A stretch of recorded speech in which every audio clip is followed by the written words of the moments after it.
Hey, welcome to Driving Tips with Kayla. Let's get started. First of all, you need to make sure to put on your seatbelt. If you don't put on your seatbelt during your driver's test, you'll definitely fail. Next step, make sure to adjust your mirrors before driving. Like this.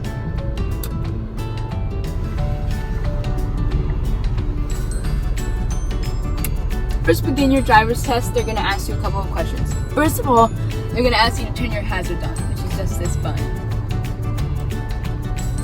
Then they're going to ask you to do your right blinker, so you just push this lever up. And then to go with the left blinker, you press it down. Next thing they're going to ask you to do is start your car and leave the lot. Where people fail the driver's test is at the stop sign. So I'm going to show you what to do and what not to do.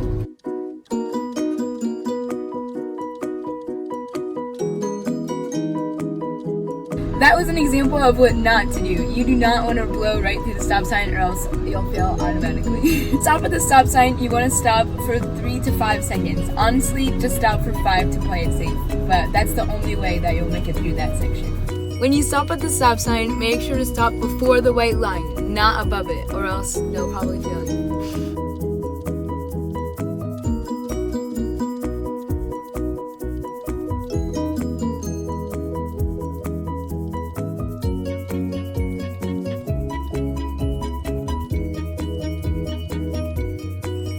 Okay, another tip for your test. So, what they're gonna ask you what sign you just passed. Every single time they ask you that, it's always going to be a speed limit sign. So make sure you keep an eye out for those.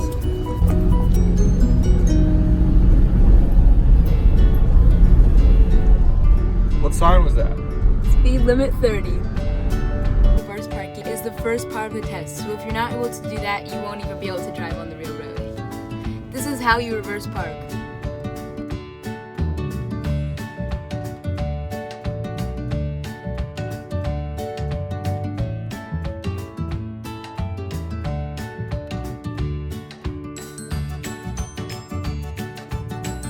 How not to reverse park.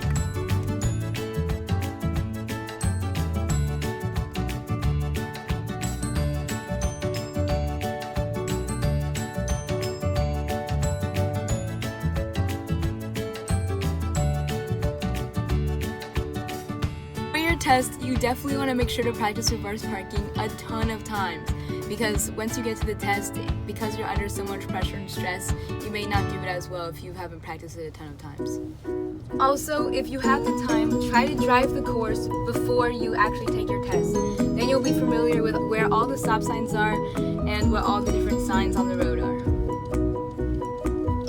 I recommend going to White Oak instead of Gaithersburg, just because White Oak has a way shorter line and you'll probably be in and out in about like 45 minutes tops. But at Gaithersburg, you're gonna have to wait for like 2 hours probably. So I definitely recommend going to White Oak.